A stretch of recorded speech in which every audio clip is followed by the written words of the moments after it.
Hey up, me ducks! I'm Aaron, reporting for CoasterGen, and welcome to episode 6 of Dark Ride Ducks Quack. And today we're going to have a little chat about The Walking Dead, the ride at Thorpe Park, the island like no other. Yes. So, get busy living or get busy dying. well, that's staying in. Yes. So let's have a little chat. Tell me your thoughts. Have you been on this ride? Is it awesome, this dark ride? Is it phenomenal? Is it the best thing you've ever been on? Is it as good as Rita? Anyway, I only went on this dark ride for the first time last season, and that's because of a stupid rule. So let's talk about it straight off the bat. Stupid rule where you can only go with someone else, you can't be on your own. Okay, fine, right? But that obviously I go a lot of places on my own because I'm just me and all by myself. Anyway, but I met up with someone at Thorpe Park last year. You know who you are. Yeah. And we managed to go on it 5 times. And I absolutely loved it. So the outside, first of all, the entranceway looks quite cool, doesn't it? It's themed well, actually. I was going to say it's slightly themed, but it's themed well. And the queue lines got a bit of theming in it, which is weird because it just looks like there's some hanging bits of like really fake meat in the queue line, but really sparsely. Which is strange.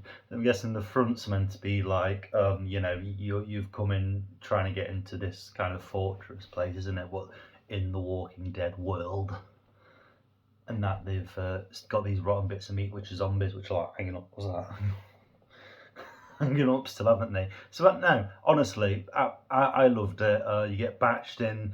Then they got a place where you put your bag in, so that kind of spoils the immersion a bit, doesn't it? You put your bag in, you get a wristband, which is like a wristband, like going swimming, like going swimming.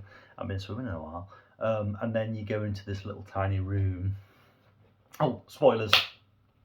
This little tiny room, and I think that's one of the best bits, actually. The initial pre-show introduction to it all. It's quite well done. What I can remember of it is that you're standing, watching a TV presentation, something happens, and then the best bit was behind you. There's some banging on like a glass, and you can see it on like a screen. I thought that bit was really good. What do you reckon to that? Was it worth them actually doing it? Does it just hold up the queue? And then you go into this little corridor bit where you walk up to the station platform, don't you? Which is nicely themed as you get to the platform, on that little bit there where they batch you. And then you go on the platform, you go on the ride. I said I went on with a friend, and there was just us, I think, just us two, every single ride. So I don't know why one person can't go on it, because I'm a big guy. I'm the size of 2 smaller men. So you're on the ride, and to be fair, the indoor coaster section, which is what it is just really good. You go up, you go up your lift hill, and it's just standard, isn't it? It's kind of a standard layout inside, nothing too spectacular, except the bit where you stop and blooming stop and start on it, which I think is ridiculously good. And there's things there and that, and then you go again. That probably is the reason why they can't do it with one person, if it is a weight distribution. But then again, I'd argue that if it's a weight distribution, how can 2 people go right at the front together and there's no one further down? I don't get that bit, unless it's a side distribution. But then again, you can just sit in the middle, so I don't get that either. But no, the actual coaster section is actually pretty fun. And then all the theming in there as well is pretty cool from what I can remember of it. And when you get back to the faults, well, the unload platform, isn't it? And then you get off, and then you go into what looks like it was once upon a time, and that was because they used to have actors in there.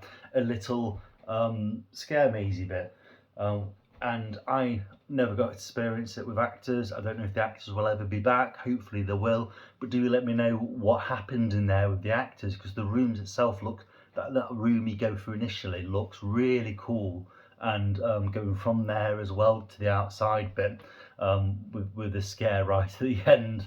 Like, I think it was kind of just like an air cannon right at the end from above, and like some grills, I think. But no, that last room, I would really like to experience it with actors, because it just be so much better. And the whole experience itself, from start to finish, is great. I really enjoyed this. And the coasters is fun. With it being indoors, it gives you different elements, doesn't it? You know, being in the darkened sections, the stop-start business, which was awesome. And the theming really does help it as well, when things are jumping out at you from The Walking Dead, the ride. Yeah, so let me know what you think. It's been great to do this little episode on The Walking Dead, the ride, Alton Towers. What now? Now at Thorpe Park Resort in Island like no other. The Island like no other. Okay, thank you. Good to see you all. Goodbye.